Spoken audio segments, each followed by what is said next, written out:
Hi everyone, this is Simeon Davenport or Norbert, and welcome to my sixth commentary video.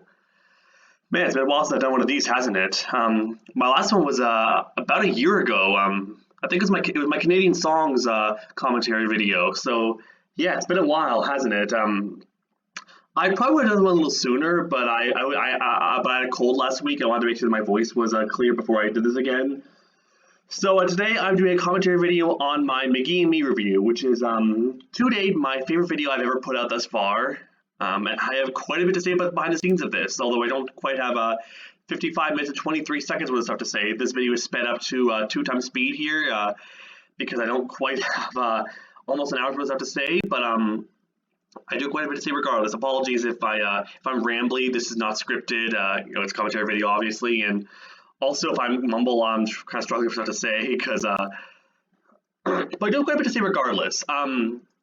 So how this video came about, in late 2022 last year, towards the end of November, I rewatched Saber Sparks' What Were in VeggieTales video, and he very briefly mentioned McGee and Me in that video. Now, I did see that video on Premiere, but I kind of forgot about that he mentioned McGee and Me in it, and but when he mentioned McGee and Me, that kind of unlocked a memory for the show for me. Like I said in the video, I very vaguely remember seeing the title sequence at church. I remember seeing the Rube Goldberg machine and then McGee coming to life and him walking around Nick's desk. And that made me interested in the show again. You know, it had been so long since I had last seen it.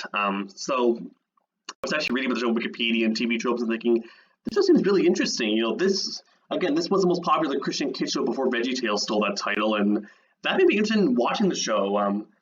Eventually, I ended up finding the whole show on YouTube. There was a YouTube channel that actually had all 12 episodes of the show in high quality uploaded. Although the episodes 7 to 12 were actually on the copyright block now, so it's only episodes 1 to 6 now that are on that channel. And after I was able to find the full series, I really appreciated it. And that's when I thought, you know what, I will do a review of this. In fact, I remember working on my top 10 best and worst songs of 2022 videos while I was also working on the script for this video. You know, watching the show, and of course, the worst hit songs videos had to be out before the new year, 2023. So my main focus was the best and worst hit songs videos, but I remember working on the video even back then, and of course I had to go back to university because I live in residence and I couldn't come back home to a reading week. So that could be plenty of time to refine the script, like to read it over to make sure that I had everything I wanted to say. I remember before I even came home for reading week, but I think before I even watched like the full series again, before I saw it on YouTube. I was actually walking around my room, like saying out loud some of the stuff I would have said in the review if I was going to go ahead and make it, which eventually did. Some of that did actually end up in the actual review itself. Some of it I changed a little bit, but yeah, I'm pretty proud of how this review came together. So this was the first video where I actually tried to do something about the bars on the side of the video. You know, when it comes to shows that are in 4:3 time, you know, they always have those black bars on the side. I decided that I would actually try to do something about those. This is the first video where I actually tried to hide them. Well, I put a background behind it. You can see there's yellow bars on the side now. That's an official picture from McGee and Me, by the way. That's a picture on TV Tropes, on McGee and Me's TV Tropes page. There's Ken Hovind there. Yeah, when I mentioned anti-evolution, Earth's only 6,000 years old, Noah's flood really happened. He's one of those Christians. The evolution's not like that. Doesn't preach that the Earth is only 6,000 years old. You know, this show's supposed to appeal to Christians of all denominations, like I said. But anyway, I always record the clips with my Xbox game bar on my Windows 10 computer. I'm actually recording this video on full screen on YouTube with the Windows 10 game bar. I don't have access to my editing software right now because I'm at university. I don't have access to my editing software back at home.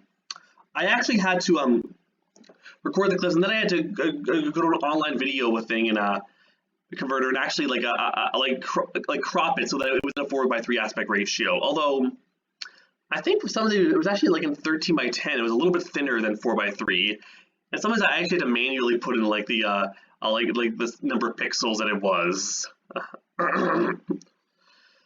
Although there were a couple times where that was a little more difficult. There's a clip of this later on. It's going to show in a little bit, but there's a scene where it's a little bit thinner than it was before. It's a little bit thinner. That's because like it was really dark. The video was really dark. Like it was a scene that's mostly dark. So when I picked the option for auto remove border, it made it be a little bit thinner. And you can see sometimes like on the clips here, it's coming up right there, right there. All right, see right there? This is the clip I was talking about. Now this is from Skate Expectations. Look at the side there. There, it just grew. Did you see that? It like grew a little bit. That's because I did the auto remove border thing, and sometimes it doesn't always work. Sometimes it's a little bit thinner, so you have to like manually put in the resolution in number of pixels, which is what I did. I just made sure that I knew what the proper pixel size was, and also I have done that. I have been doing that since with some of my other videos. My Zathura review, it's subtle, but at the top there's like a at the top of the video of my Zathura review, there's a little blue on the side. Also a couple clips of my why there's so many scumbags in the entertainment industry video. I have you can see the bars on the side as well. Bars on the side that have like the light orange background. I've been doing that since. I plan to do that in the future. You know, just to make it look a little bit better, just so you don't see like the black bars on the side. Like if you go back to my King review, my Flying Grind Junior High review, you do see those black bars on the side. Putting a background behind it just makes it a little bit better, so you don't have to Also, another thing about the editing with this video is there's gonna be a clip of this later, but there's another clip where it's a little longer. It actually isn't 4:3. Like I said, that channel that had like the episodes of McGee and Me in high quality, it was actually removed. It was episodes of 7 to 8, 7 to 12 were actually deleted, copyright blocked, I think. My friend Jenny from Discord, so shout out to Jenny if you're listening to this. She actually uploaded the whole series on all 12 episodes plus a special on Google Drive. You know, just in case something like this would happen, which I'm glad she did, because I did have to go back and record a clip from Beauty and the Least, and you'll see a little later in the video where you will see it's a little longer. I'll probably point out when we get to that moment. But actually, getting back to what I was saying before, I actually had to I noticed that like the YouTube clips were like had higher video quality, but the clips of the episodes she uploaded on Google Drive, they actually like the audio quality was better. So I decided to actually use like the video from YouTube and the audio quality from the Google Drive videos. So so I kind of like delete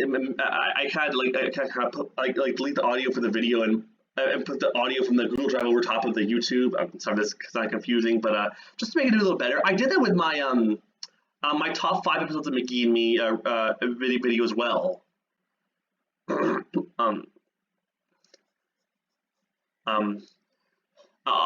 Even though with episode 7 to 12, I did have to have the video quality from the Google Drive because the videos on YouTube were deleted. But again, but from episodes 1 to 6, I showed clips for the audio from it just to make it look just a little bit better. You know, it's kind of confusing. Like one had better video quality, one had better audio quality, but it was just to make it look a little bit like nicer, I guess.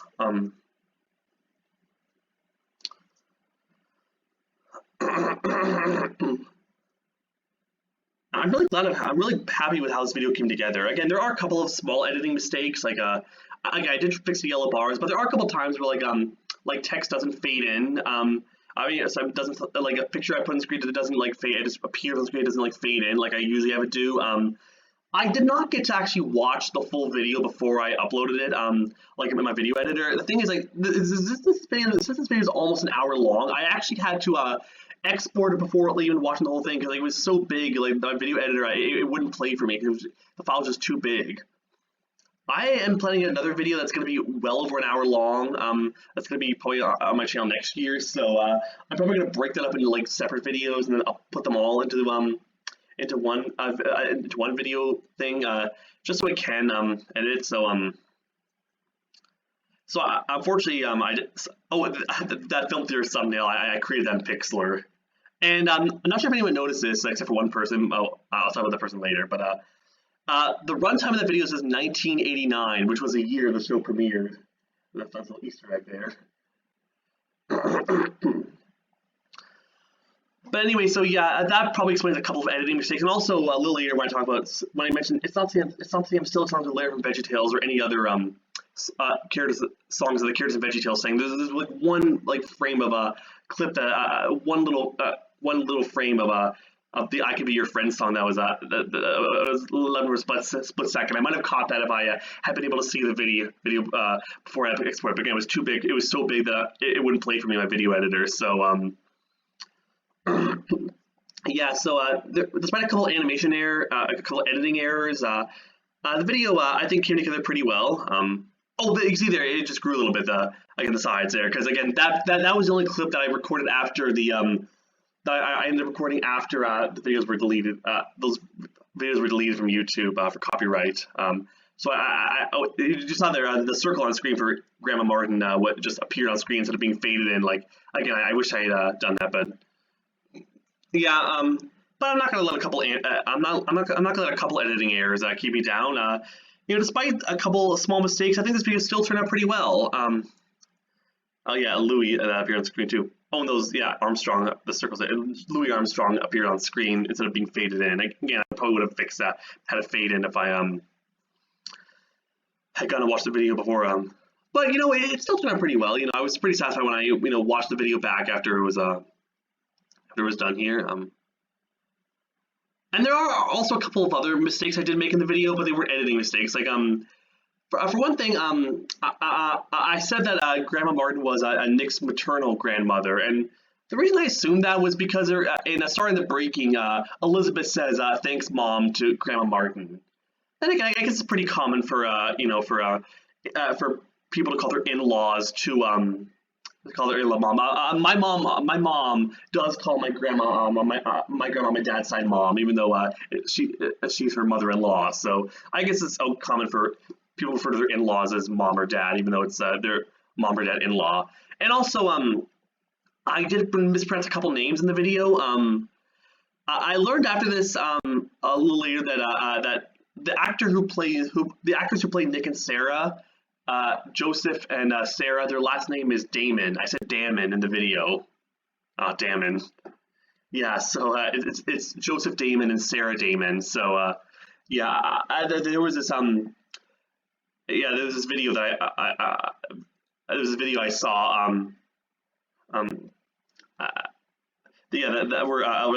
where Nick says hi, I'm Joe Damon, and that's when I realized that I mispronounced. Also, another name I mispronounced was the animation producer, Mike Jens. And actually, that's a nice segue into something else I want to talk about. I actually got two people who actually worked on McGee and Me to actually see this video. Yeah, no kidding. I mentioned in a couple community posts, but I got Bill Myers, the co-creator, and Mike Jens, the animation producer, to actually watch this. I found their websites. I reached out to them by email, and I showed a screenshot from Mike Jens' website actually earlier in the video. Anyway, I sent them all the emails, and I told them about my review, and I mentioned it in my community post. But I had both Bill Myers and Mike Jens watch it. Bill even told me, "You know more about McGee and Me than me." I actually showed a screenshot of that email in my top 5 episodes of McGee and Me, top 5 best episodes of McGee and Me video. But it was really nice to get his feedback, and Mike Jens liked it too. And that's when he told me that I mispronounced his name. I said Joens in the video, but it's Mike Jens. Mike, if you're listening to this, I'm sorry that I mispronounced your name. But yeah, so that's pretty cool. And it could have actually been more than that. I also reached out to Rob Luce, one of the show's producers. I saw a screenshot of one of his emails, my top 5 best episodes of the McGee and Me video too, and he said he would watch it as well. I'm not sure if he has yet. He hasn't responded to any of my recent emails. I know he's busy. He actually recently a movie come out called Never Give Up that came out September 1st, and he's promoting that. So I understand he's busy. It would have been nice to have him give me feedback. Then I could have mentioned in this review and in this commentary, but alas. I also emailed Jim Koval as well, who's a composer, but he never replied to me. I guess he's busy too, or maybe my email ended in his junk folder. But I asked him a few questions. Hopefully, I'll get the answers to those eventually. I'm not sure if I ever will actually. I also asked him, hey, the theme song that you make got copyright claim at the beginning of the video. Do you think you could like do anything about that? Like, I don't think he can, but it would have been nice if maybe he could have if he could have like taken away the copyright claim on this video. That would have been nice. And also my top 5 best episodes of McGee and Me review. My top 5 best episodes of McGee and Me video as well got the copyright claim due to the use of the theme song. So, but alas, I mean, I'm not sure if there was anything he could have done about that, but it would have been nice if he had. I was also really hoping to, hopefully, I will get more people besides Bill Myers and Mike Jens who worked on the show to watch it. Again, I was hoping Rob Luce would. Hopefully, he has already, or he will soon, but I'm not going to rush him. I would have loved to reach out to Ken C. Johnson, the co-creator of the show and the voice of McGee. Unfortunately, he doesn't have a website or public email address. He doesn't seem to have any online presence. Rob said he was still in touch with most of the show's crew. He didn't mention if Ken specifically was one of them, but even if he can't, it's fine. I do actually a list of questions for Ken if I ever did get reach out to him by email or have someone ask his questions on my behalf. But what can you do, right? I guess some people are really private, but but it was really cool that I got 2 people who worked on the show to actually watch it. Here's something that's not the only time that happens about my videos. I would have loved it if maybe someone worked on King could see my King review. But if I got Gordon Coulthard, the creator of King, to watch my King review, but what can you do, right? But the fact that I even got 2 people to work on the show worked on the show to even see this review at all was it was pretty cool. I'm not sure if you saw that there was the frame that I was talking about earlier, where there was a split second that was left in there. This scene here, I actually had to export this into the scene where I played the songs. For some reason, the fade transition, it's gonna fade transition in a second. There we go. You just see a fade transition there. I use Move AI Video Suite 2020. For some reason, it doesn't let you do a fade transition if you're not doing it on the primary video layer. So I actually had to export these 3 clips of me playing the 3 songs from the show in a separate file. And then I put those into the main video so that I could do fade transition. That way I could fade transition them. I mean, this is a while ago. I'm not sure if I'm remembering this 100% exactly, but I do remember I had to do that with this video, just so I could do the fade transition thing, because moving video suite only lets you do fade transitions if it's on the main video layer. It doesn't let you do it if it's a higher up video layer, if that makes any sense.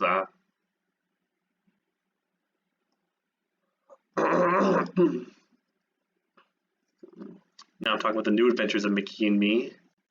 Yep. But this was a really awesome review to make. A video to make. A lot of people thought it was really insightful with being comparing it to other shows. Using a lot of footage from the show and kind of to prove my points. Stuff like that. It really was interesting. And I also know that there were that all 12 episodes were released as books. I mentioned it's my top 5 best episodes of McGee and Me video, but I actually did end up getting the first 3 books for Christmas. It was one book. It was the first 3 books in one. So The Big Lie, The Star and the Breaking, and The Not So Great Escape I ended up getting in book form. After I made this review, I got it as a birthday present, and by the way, that was why that was when I sent my second email to Bill Myers to ask him some questions about the books. Did you and Ken write the episodes first and then turn them into books, or the other way around? And he didn't remember, but he did tell me he watched my review, and I know more about McGee and Me than him, apparently, which is pretty cool to know. And I'm also I'm hoping I can get the rest of the books for Christmas. Hopefully I actually put the rest of the books on my Christmas list. Hopefully I can get the rest of them, see if there's any more differences between the books and the episodes. In the book version of The Not So Great Escape, there's actually a subplot that wasn't in the episode version. In the subplot, Sarah feeds whatever a piece of chicken left over from dinner, and whatever ends up swallowing a bone has to go to the vet. And that parallels the main plot about how you need to be careful what you consume because it can have bad effects on you. I guess it was kind of the episode version for time.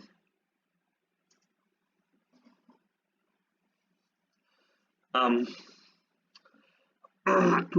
yeah, I'm kind of struggling to come up with stuff to say. I said this would probably happen.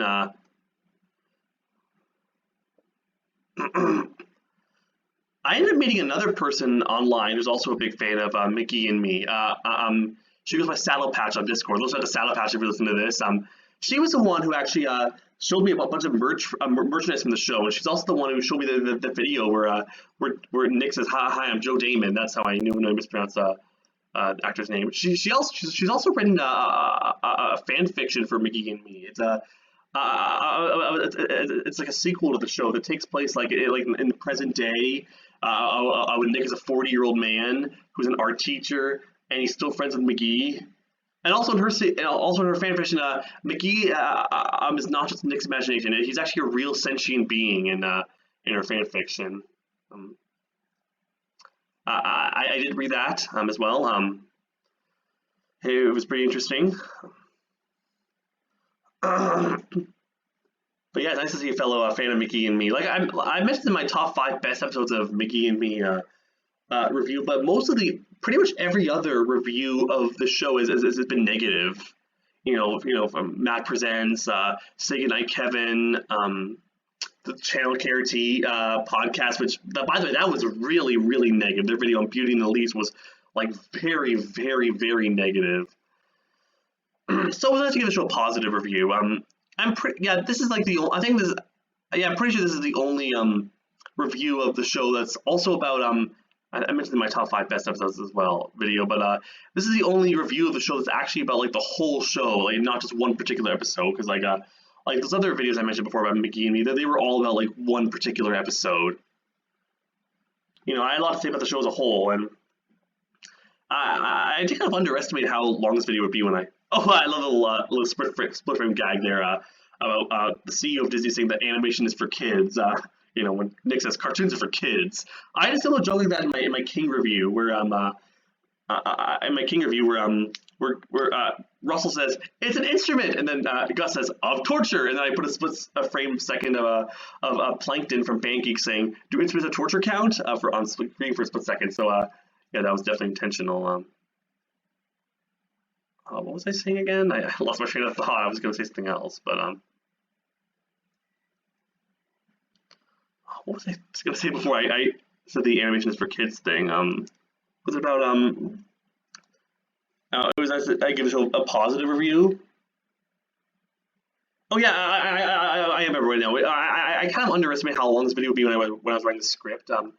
I know it's gonna be longer than both my King and Flying Around Junior High reviews, but I was thinking it was going to be around 30 to 40 minutes long, but it ended up being almost an hour long. Again, I really did have a lot to say about the show.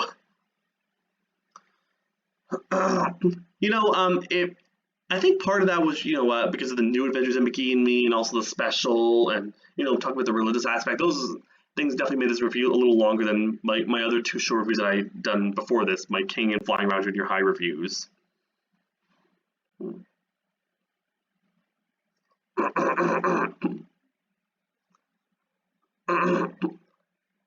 But despite how long this video is, I really think it was worth it. I don't know why anyone else would like talk for almost an hour about McGee and Me.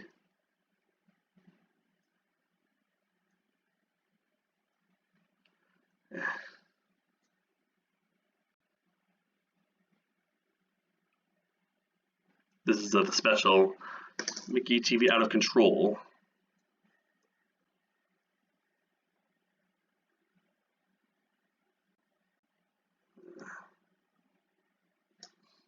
Yeah, I've kind of exhausted most of what I wanted to say here, and I've still got like a few more minutes before the video ends. But yeah, I do think the McGee and Me TV Out of Control, McGee TV Out of Control was pretty half-assed. Just recycling footage and occasionally re-editing them.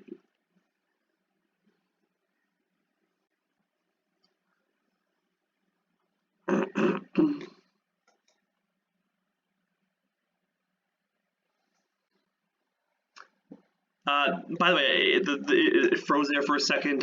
That's because because the way that how long where I was cutting it, it ended up being like 1 second of footage afterwards. I didn't want to have that, so I decided to have like the last frame be it on longer, so it wouldn't look weird like having like 1 second of like another like clip after that.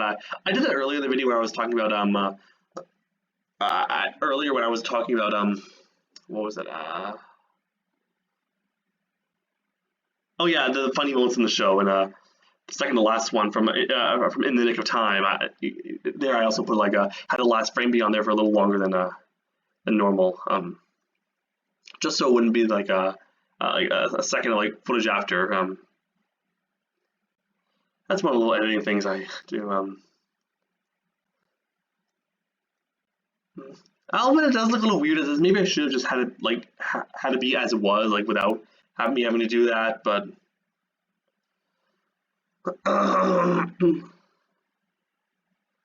but again, despite a few errors like factual and editing wise, this video did turn out pretty well actually. I'm really glad I made it. My King review really was a stepping stone for me to do other show reviews like my Flying Around Junior High review and this one as well. So, and again, this is my favorite video I've made thus far. Although it'll probably be surpassed by another video I'm working on in the future. So you'll have to stay tuned for that. Also, I want to mention the ending of this video where I say, what other early 90s Christian media out there? And I play the clip from Second Glance and Hey Scotty, Jesus man, and and also the kid playing New Thing. If you've seen Ray William Johnson, if you've seen Equals 3, he actually used both those clips in that. Oh, there's Little Dogs on the Prairie there. Go watch Go Kai Orange's review of Little Dogs on the Prairie, by the way. But it was meant to be. Andy was kind of put about like a joke that like most Christian media is kind of not good, except for a few like King, well not King, McGee and Me, VeggieTales, and Little Dogs on the Prairie are kind of the few exceptions, kind of the few diamonds in the rough. It's kind of meant to poke fun at that. I remember my mom was actually watching the video the day after I posted it. I heard her laughing in the guest room while she was watching it because I wanted to play these clips here, making me these weird out faces. Alright, so that is the end of the video. Thank you for watching. Let me know what video I should do a commentary on next. I should do a commentary video next. Thanks for watching. See ya.